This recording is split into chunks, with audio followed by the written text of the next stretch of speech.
Salut les gens, bon à skip, entre la canicule et les grèves, ça chauffe fort. Mais revenons d'abord sur une info que vous avez dû voir passer. L'arrêt Roe vs Wade qui faisait de l'avortement un droit constitutionnel aux États-Unis a été révoqué. Maintenant, chaque État peut décider d'interdire l'avortement, et ça même quand la santé de la personne est en danger en raison d'une fausse couche ou d'une grossesse extra-utérine par exemple. Mais bon, en vérité, ils ne peuvent qu'interdire les avortements qui sont légaux, c'est-à-dire ceux qui ne mettent pas notre santé en danger, parce que les gens qui ont besoin d'avorter continueront de le faire juste de manière risquée et clandestine à partir de maintenant. À cause de cette volonté de contrôler le corps des femmes, tout ça pour protéger le modèle traditionnel de la famille nucléaire, c'est 20 à 30% en plus de femmes qui vont mourir chaque année aux États-Unis. Alors que le droit à l'IVG est tout nouveau en Irlande, en Colombie, en Argentine, les États-Unis rejoignent des pays comme la Pologne et le Nicaragua qui ont réduit l'accès à l'IVG au cours des dernières décennies. Dans plusieurs pays comme au Salvador, des femmes pauvres qui ont fait des fausses couches ou qui ont avorté clandestinement continuent d'être condamnées à la prison pour des dizaines et des dizaines d'années. Dans le monde, c'est une femme qui meurt toutes les 9 minutes parce qu'elle n'a pas d'autre choix que d'avorter clandestinement. Donc bon, on comprend assez facilement avec ce qui se passe aux États-Unis que ça nous pousse à nous demander où est-ce qu'on en est par rapport à nos droits et comment on peut protéger nos libertés et nos corps. Oui, parce qu'en France, on entend beaucoup que le droit d'avorter c'est une chance, mais rappelons-nous que ce droit n'est rien d'autre que le fruit d'une longue lutte menée par des femmes depuis des décennies et des décennies qui ont dû faire face à l'humiliation, la criminalisation et tout un tas de violences. C'est pour ça que des milliers de personnes ont répondu à l'appel de nombreux collectifs et assos et ont manifesté le week-end dernier un peu partout en France. En France, ce sont 200 000 personnes par an qui ont recours à l'IVG. Et alors que La République En Marche, enfin maintenant Renaissance, s'était opposée à la constitutionnalisation du droit à l'IVG il y a quelques années, bah voilà qu'il la propose. Mais mettons au clair plusieurs choses. Déjà, on a un Sénat qui est plutôt à droite, donc chaud. Ensuite, la constitutionnalisation, bah, elle règle pas tout. Parce que si dans la Constitution t'en précises pas les spécificités, bah ça veut dire que demain un député peut faire une proposition de loi pour arrêter le remboursement de l'IVG, ou alors pour réduire le délai légal dans lequel tu peux avorter à, je sais pas moi, une semaine. Et bon, si t'as un utérus, toi-même tu sais, une semaine ça laisse pas trop le temps de capter une grossesse, hein, d'autant plus si t'es pas dans la norme hormonale.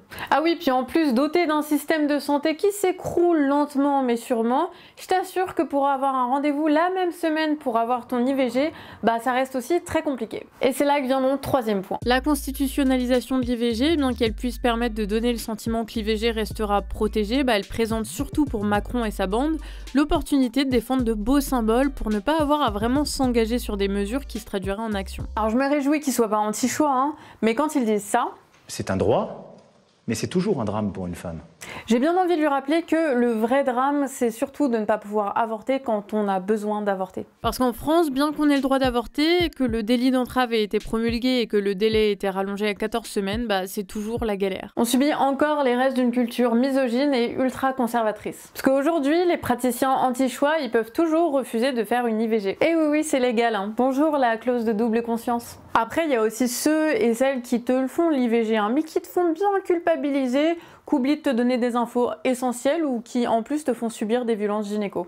Mais ce qui fait qu'aujourd'hui en France, l'IVG il n'est pas accessible de la même manière pour tout le monde, c'est qu'on subit aussi les conséquences des politiques qui transforment l'hôpital public en bonne entreprise. Les postes des médecins non renouvelés, la fermeture de dizaines de milliers de lits d'hôpitaux, la tarification à l'acte qui fait de l'IVG une procédure peu valorisée donc pas prioritaire, mais aussi les salaires des soignants qui ne suivront pas la hausse de l'inflation de 7%, les 130 centres qui pratiquaient l'IVG et qui ont fermé ces 15 dernières années, ou encore les assos et les plannings qui manquent de moyens. Tout autant de choix politiques qui allongent les délais pour avoir un rendez-vous pour son IVG ou qui éloignent les endroits où c'est possible d'en faire une. Et qui sont comme d'habitude les premières victimes de cette entrave au droit à l'IVG, ce sont les personnes qui sont marginalisées, c'est-à-dire les personnes qui sont les plus pauvres, les personnes qui habitent à la campagne, qui sont non valides, les personnes racisées, les personnes trans ou encore les personnes détenues ou les sans-papiers. Des personnes qui sont aussi en général plus éloignées de l'accès aux soins et aux contraceptions. Donc bon, perso, je fais pas trop confiance aux intentions de Macron hein, quand il dit qu'il veut protéger le droit à l'IVG, alors qu'il agit dans la direction opposée, que ce soit par le traitement de l'hôpital public ou par ses alliances avec l'extrême droite. La lutte, elle est donc à continuer dans les idées, en repensant la famille, nos libertés, nos corps, mais la lutte se fera aussi en dehors des institutions, sur le pavé, dans nos assos, dans nos réseaux, pour assurer que le choix d'avorter ou non reste un droit et que son accès reste gratuit, mais surtout qu'il devienne enfin véritable pour toutes et tous. Un Un autre enjeu qui reste essentiel pour assurer ce droit, c'est la production de la pilule abortive. 72% des avortements se font par médicament en France. Oui, parce que si tu savais pas, il y a deux manières d'avorter en France. Soit tu peux le faire chirurgicalement, soit tu le fais avec des médocs, et ça peut se faire à l'hôpital ou à la maison. Le premier médoc que tu prends, il arrête la grossesse, et le deuxième médoc que tu prends le lendemain, il est là pour expulser l'embryon. Enfin, pour t'aider en tout cas à expulser l'embryon. Sauf que la production du premier médicament est faite par un seul laboratoire pharmaceutique dont la majorité des capitaux sont états-uniens. En cas d'intimidation du lobby anti-choix, l'entreprise elle risque des problèmes de rupture ou d'approvisionnement, ce qui pourrait affecter l'accessibilité à l'avortement en France, mais aussi dans d'autres pays européens. Ouais, donc bon, Macron, quand est-ce que tu relocalises là un petit labo pharma qui nous produise ce médoc, qu'on puisse garantir son accès? Donc voilà, des idées autres que la constitutionnalisation, on en a pour toi, Macron et tes copains. Bon, et pour essayer de comprendre ce que c'est que d'avorter en France aujourd'hui, je vous propose d'aller voir les vidéos de témoignages réalisées par Marinette et je vous mets d'autres liens intéressants. Tout ça en description. En attendant, Macron, pendant qu'il parle de constitution et qu'il va faire le mec là à côté de Biden, il continue de nous baisser les allocs. Et tout ça pour faire des économies à Skip. Et c'est pas qu'en attendant, Pôle emploi organise une fête à 300 000 € avec l'argent des cotisants pour féliciter ses cadres. Tout ça pendant que les prix de la bouffe augmentent. Rien que les pâtes en un an ont pris 17%. Combien? La faute à l'inflation, mais aussi aux multinationales qui profitent du contexte pour augmenter leurs marges sans justification et en cachant leurs coûts. Bah oui, c'est la guerre. Hein. Et dans le même temps, les salaires, eux, ils augmentent pas. Alors il y a des grèves qui popent un peu partout. Le 6 juillet, il y a eu la grève de la SNCF conduite par la CGT Sudrail et la CFDT qui ont organisé des mobilisations générales un peu partout en France pour dénoncer les salaires trop bas et leur charge de travail trop importante depuis la crise du Covid. À l'aéroport de Roissy, c'est le 1er juillet que la grève a débuté. Comme dans plein d'autres secteurs, un bon paquet d'employés ont été licenciés pendant le Covid pour pallier à la baisse d'activité. Et depuis, malgré la reprise, les embauches n'ont pas repris elles, créant une charge de travail beaucoup trop importante pour des employés en sous-effectif. Et tout ce beau monde demande 300 € en plus sur leur salaire pour compenser les pertes de salaire et puis l'inflation qui grimpe. Non mais ils abusent aussi, ils sont fous ou quoi? 300 € c'est énorme. Attends, aujourd'hui, avec 300 €, tu te rends compte de tout ce que tu peux acheter? Tu peux faire un plein d'essence et un caddie. À la veille des vacances d'été, un vol sur 10 a été annulé et le vendredi, 17% des vols sont annulés à Roissy et à Orly.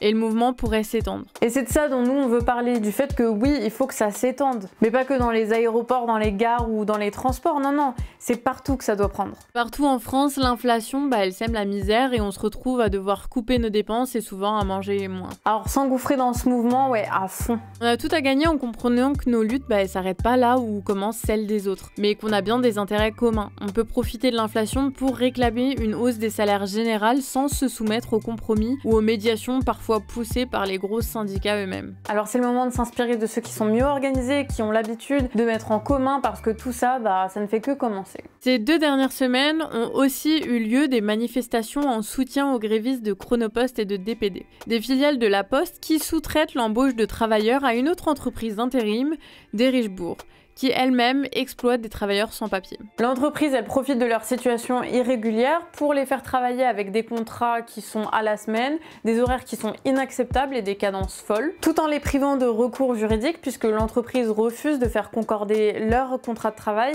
avec leur réelle identité. On travaille la nuit, ils ne nous paient pas, heure de nuit. Les heures SIP aussi, c'est impayé. Les heures SIP obligés, on doit les faire. Dans les plateformes colis de la Poste, les postières et les postiers, ils ont obtenu, après des batailles, y compris syndicales et des grèves, de limiter les vacations en décharge et en charge des camions, qui sont les travaux les plus pénibles, à 2 heures.